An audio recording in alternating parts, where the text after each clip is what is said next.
Halo semuanya, perkenalkan gue Default by Default. Kali ini gue pakai sebutan ini aja, lagi nggak kepikiran nama palsu soalnya.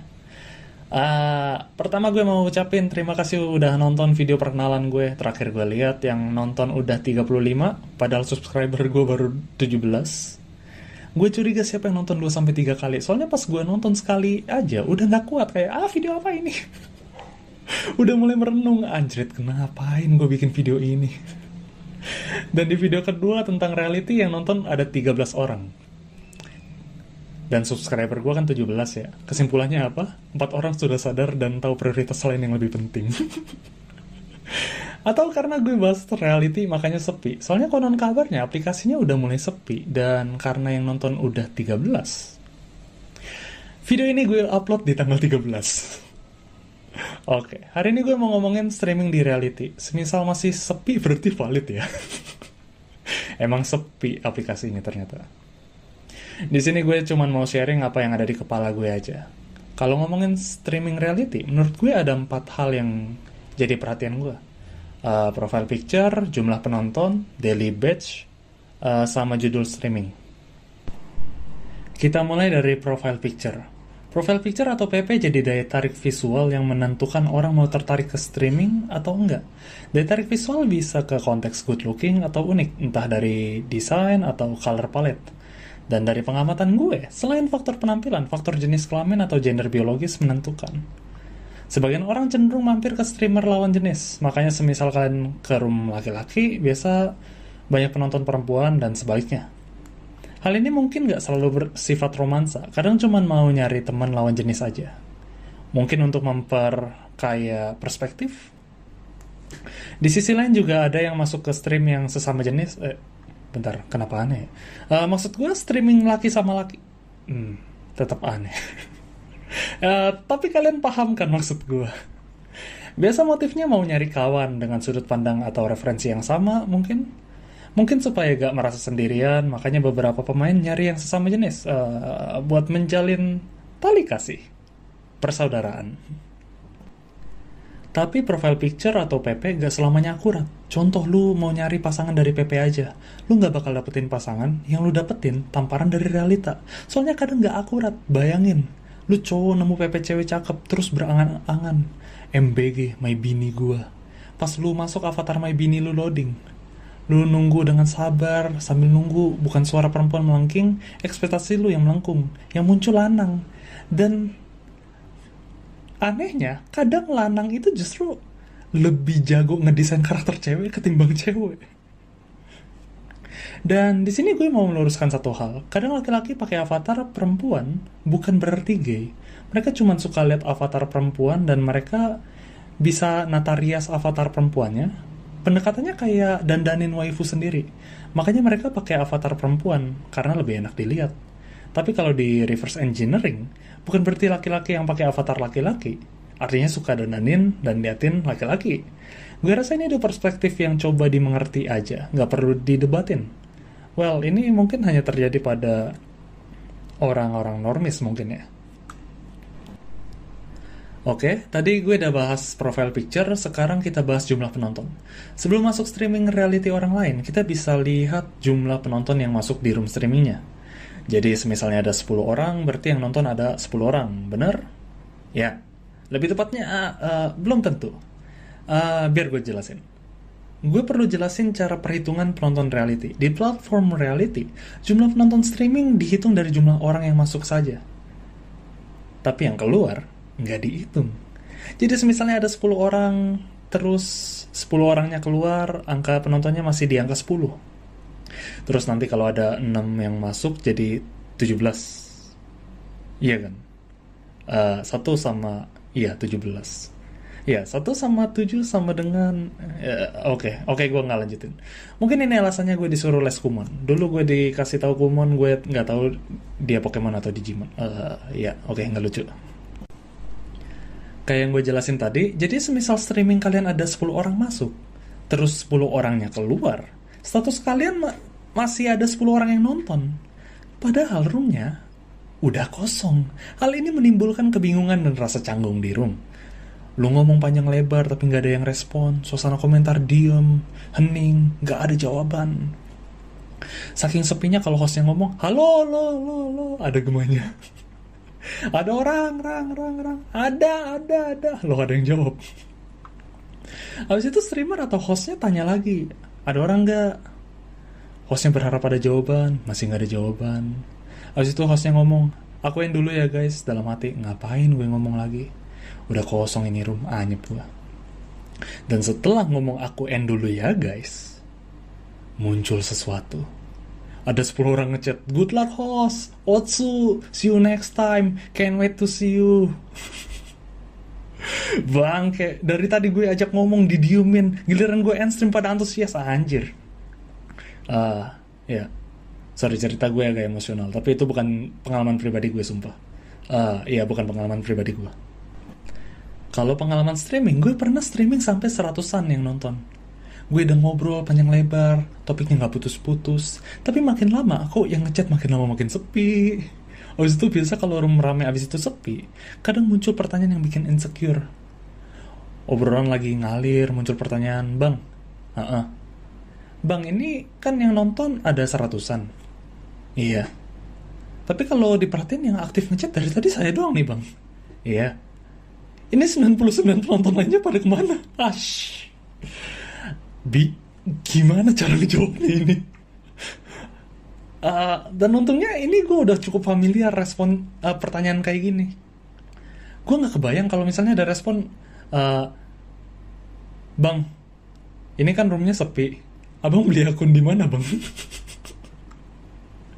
Dilihat-lihat followersnya lumayan gede. Tragis.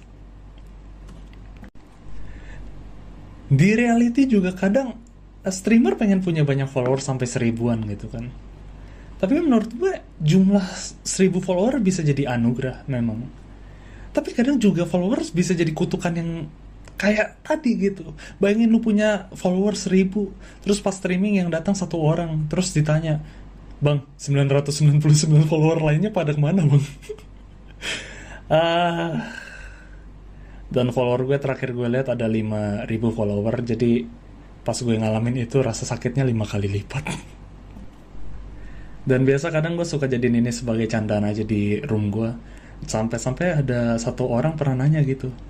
Pas gue cerita ini gue pernah ditanya, Abang kalau bisa milih lebih milih follower 100 tapi yang nonton 1, atau follower 1 tapi yang nonton 100? Dan kayaknya gue udah dapet jawabannya. Kayaknya gue bakal milih follower 1 tapi yang nonton 100. Meskipun kalau dipikir-pikir 100 orang yang nonton gue tapi 99 masih belum follow, kayaknya gue dimusuhin dah.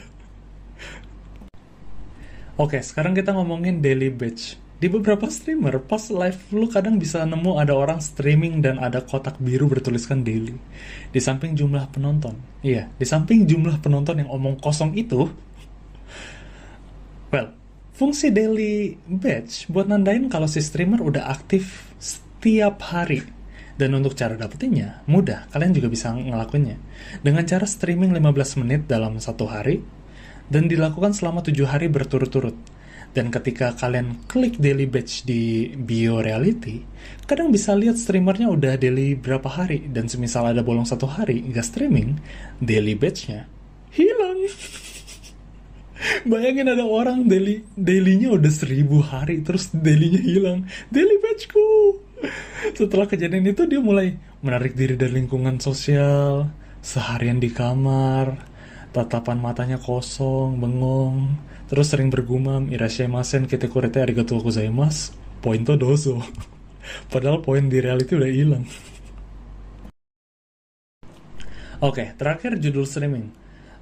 Gue nggak tahu urutannya harusnya kayak gimana ya, jadi gue bakal ngebahasnya secara acak aja. Judul streaming di reality ada beragam, dan dari yang gue amatin, judul stream ada 2 jenis. Ada yang judulnya konsisten, jadi kalau orang yang ngebahas A, topik atau judulnya tuh bakal ngikutin gitu. Tapi ada juga yang gak konsisten. Gue pernah lihat judulnya roomnya sedih, emosional, pas gue masuk hostnya ketawa-ketawa. Pas gue lihat mana sedihnya. Stream reality punya banyak judul, dan setiap judul biasanya deskripsiin isi topiknya, gak kayak tadi. Tapi dari sekian banyak judul yang gue lihat, ada judul yang menurut gue paling misterius. Judul streamnya adalah stream 15 menit. Menurut gue ini judul paling misterius, soalnya gue nggak pernah tahu isinya apa. Orang tuh kalau misalnya kontennya nyanyi, judulnya karaoke atau nyanyi gitu, atau ngamen gitu. Kalau misalnya rating avatar ya rating avatar, kalau misalnya free talk ya free talk. Meskipun ada lucu ya, ada orang ngobrolin soal sex education tapi isinya cuma ngomong jorok doang. Oke, kembali lagi ke stream 15 menit. Gue tuh nggak pernah tahu isinya apa, sama kayak beli takoyaki 1000-an. Kita nggak pernah tahu rasanya sebelum digigit. Kadang isinya sosis, bakso, telur puyuh. Kadang juga pas digigit rasanya belum kena. Digigit lagi masih nggak kena. Pas ditelan, yang muncul malah rasa penasaran. Ini isinya apa anjir? Sama kayak stream 15 menit. Gue nggak pernah tahu kontennya sebelum masuk. Kadang isinya ngobrol, main game, karaoke. Kadang juga pas gue masuk nggak ada suaranya. Gue denger, gue gedein suaranya masih nggak ada suaranya. Pas 15 menit dia end stream. Yang muncul bukan rasa penasaran, yang muncul suara rakyat. Tidak terdengar. Tapi kalau ngomongin durasi stream, menurut gue stream 15 menit adalah durasi yang ideal. Alasannya semisal lu bahas satu topik, 15 menit itu cukup. Karena kalau durasinya lebih panjang, kita kadang bisa ngerasain hostnya mulai kecapean. Ngomongnya belibet, cadel, terus topiknya mulai lompat-lompat. Bayangin lu lagi ngomongin hal ringan, makin lama topiknya makin gak jelas, dan kadang malah jadi dark, sama depresif gitu.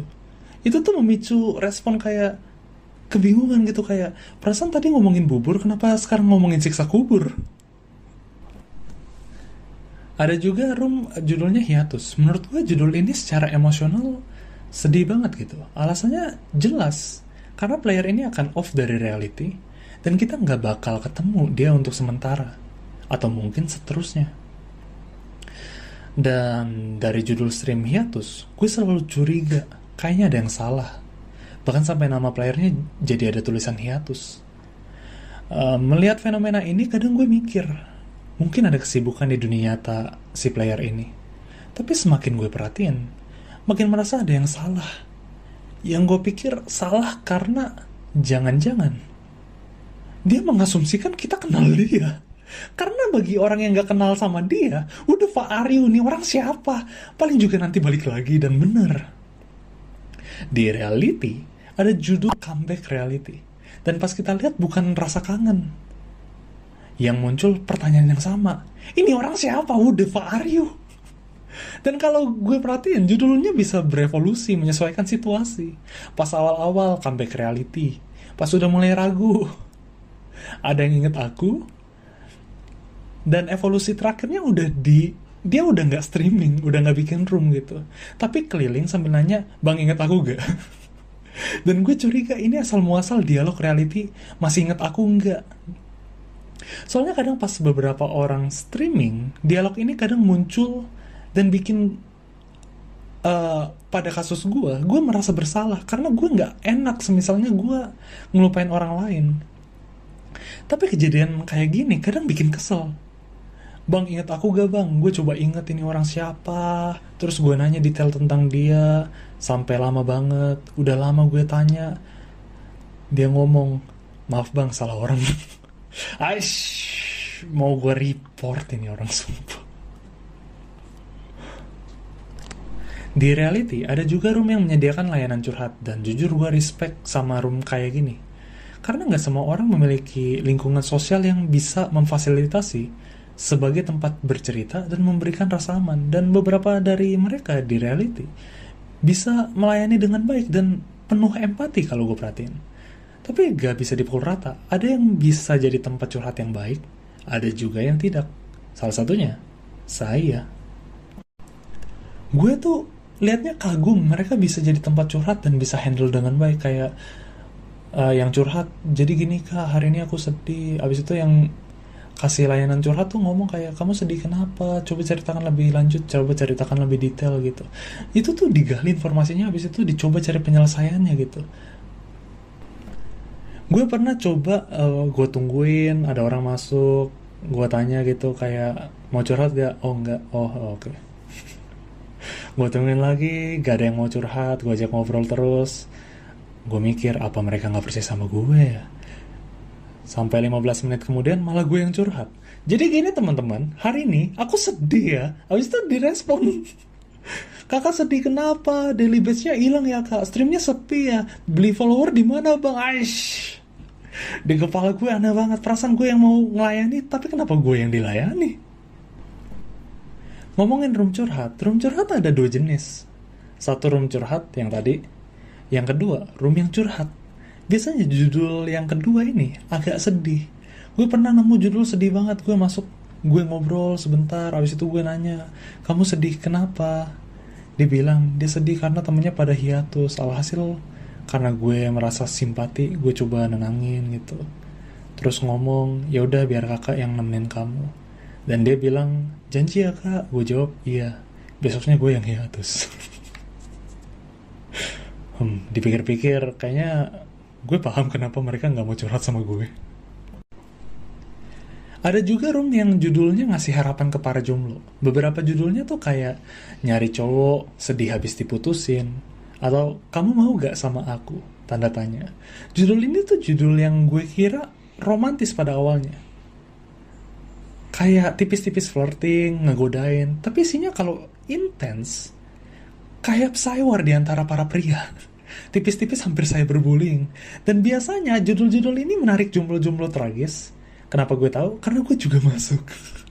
Awalnya buat riset, tapi semakin berjalan waktu, ini hati mulai goyah. Dulu tuh gue mikir hati-hati, kayaknya nyari pasangan di reality ide yang buruk. Karena kita nggak tahu orang ini bisa dipercaya atau enggak. Terlalu beresiko. Pas sekarang, sepertinya ini bukan ide yang buruk. Sepertinya ada peluang ini. Dan gue jadi cemas gitu. Sekarang aja gue udah kayak gini, gue curiga di masa depan nanti pas lihat room cewek dengan judulnya nih cowok, sepertinya dia butuh aku. Ya, mungkin aku pria yang tepat baginya. My precious. Dan pria-pria tragis bernasib sama, punya aku, kayak Finding Nemo gitu. Bayangkan satu room ada 10 pria tragis battle royale nanti. Saling serang, udah gak pakai psywar, segala senjata kata-kata cyberbullying dipakai. Dan mereka saling klaim, MBG gua. Dan gue suka, biasa ending room nyari pasangan, semua laki-lakinya gak ada yang menang. Si kampret jadinya sama cowok lain, dan cowok-cowok kalah di room itu berusaha menghibur diri, pakai topeng komentar positif, ngomongin congrats ya, wish you all the best. Ih, kalian cocok banget. Abis kejadian itu muncul judul-judul pria sakit hati. Selain nyari pasangan, di reality juga ada room dengan judul yang nyari relasi keluarga. Ada yang nyari adik atau kakak online, sampai ke ibu dan bapak online. Gue curiga kalau ditungguin lebih lama lagi, kayaknya bakal ada buyut sama cucu online. Tapi kalau dari pengalaman gue di reality, gue awalnya ngerasa konsep keluarga online itu tuh aneh banget. Dan gue ngerasa kayak gue nggak bisa relate dengan hal ini. Sampai gue jadi nambah perspektif baru. Dan gue rasa keluarga online tuh konsepnya lebih kayak pertemanan aja. Tapi bedanya ada role-nya gitu. Dan lucu dan serunya malah bisa digimikin. Dan untuk peran gue tuh nggak begitu bisa jadi orang tua ya, karena gue beberapa momen pernah coba dan sadar nggak semua orang bisa jadi orang tua online. Gue pernah punya anak online tapi besoknya gue hiatus. Setelah gue pikir-pikir, kayaknya gue bukan orang yang bertanggung jawab gitu, karena punya anak online aja ada gimmick beli susu. Ada lagi gue punya anak pas udah lama, dia cerita dia punya 2 orang tua online lain dan dua-duanya laki-laki. Gue yang denger rasanya aneh banget, rasanya kayak ada 3 orang laki-laki homo punya 1 anak. Lucunya di kepala gue kalau 3-tiganya warna hijau dan biru, bisa jadi logo daur ulang dong. Recycle, go green gitu. Nggak, skripnya udah kelewatan. Tapi secara umum menurut gue, terlepas dari judul cari keluarga, fenomena keluarga online bisa dilihat dari banyak perspektif, mulai dari playful atau cuman main-main, mengisi rasa penasaran atau serius yang mungkin juga berupa bentuk eskapisme atau pelarian. Bisa jadi karena minimnya perhatian dari keluarga, alhasil anak cari perhatian dari figur orang tua online untuk mengisi kekosongan peran yang kurang terpenuhi itu. Atau alasan lainnya, ingin merasakan punya kakak atau adik secara virtual mungkin, terutama pada kasus cari adik atau kakak di online ya. Dan gue rasa untuk bahas ini kayaknya terlalu luas. Mungkin juga yang gue sebutin cuma contoh paling kecilnya aja. Mungkin penjelasannya jauh lebih kompleks dari yang gue jelasin. Dan yang mau gue sampaikan terkait cari relasi seperti cari teman, pasangan, atau hubungan keluarga di dunia maya, sosial media, atau online, gue perlu kasih warning atau peringatan. Berhati-hatilah memberikan kepercayaan kepada orang lain, dan paling utama, jangan sampai hanya percaya sama satu orang saja. Karena kita nggak pernah tahu orang ini punya niat buruk atau enggak. Makin berbahaya lagi semisal kita udah ketergantungan atau terikat sama satu orang. Maka dari itu menurut gue perlu adanya pilihan kedua atau ketiga dari orang yang berbeda yang bisa dipercaya, dimana kita percaya mereka dan juga terbuka ke mereka, dengan harapan kita terhindar dari manipulasi karena kita punya sudut pandang lain atau orang lain yang ngejagain. Tapi gue juga perlu menambahkan bahwa apa yang gue sampaikan belum tentu tepat dan benar, karena menurut gue juga apa yang gue sampaikan gue rasa masih ada bolong-bolongnya atau belum sempurna. Karena bahkan di situasi yang berbeda, mungkin aja solusi yang gue sampaikan bisa jadi solusi yang salah. Maka dari itu, seperti yang gue katakan barusan, jangan percaya sama satu orang atau satu pandangan aja. Coba lengkapi pandangan yang gue sampaikan dengan pandangan orang lain lagi. Dan mungkin kalian bisa punya jawaban yang jauh lebih bagus daripada jawaban yang cacat yang saya kasih ini. Oke, pembahasannya udah mulai cukup kaku. Mari kita kembalikan pada kuku kakak. Harusnya tuh pembahasan di konten ini tuh ringan-ringan aja ya. Tadi tuh kayaknya agak kaku gitu. Maka dari itu mari kita kembali ke judul utama. Kita kembalikan pada kuku kakak. Di reality ada juga room AFK, yang mana gue suka bingung. Setiap kali gue lihat angkanya, gue mikir kok bisa laku ya. Gue pernah satu kesempatan gue ngeliat ada satu room AFK, penontonnya masih dikit. Abis itu gue streaming, pas gue end stream gue ngeliat kok angkanya jauh lebih bagus daripada gue ya. Gue mulai mikir kayak ngapain gue streaming capek-capek ngobrol gitu, kayaknya lebih enak ya AFK aja kali ya. Dan secara keseluruhan untuk perkara judul ya, gue sejujurnya kadang pusing harus dikasih judul apa. Soalnya gue gak bisa ngasal kasih judul. Gue ngasih nama judul room tuh kayak berasa mikirin nama anak gitu. Gak boleh sembarangan. Alhasil gue scroll streaming orang lain buat nyari inspirasi judul, dan gue nemu judul Hai. Gue mikir ini judul gak kreatif banget. Pas gue scroll lagi ada judul Halo. Lah dibales. Gue scroll terus judul-judulnya bermunculan. Gimana kabarnya? Habis diputusin. Gue scroll terus judul-judulnya malah tektokan ngobrol. Kalau misalnya gue gak berhenti, gue curiga judulnya curhat. Kamu sedih kenapa? Daily batch hilang, streamingnya sepi ya. Beli follower di mana bang? Oke, sekian dari video gue kali ini. Gue bukan orang jahat, gue bukan orang baik. Terima kasih udah mampir ke sini. Gue default by default.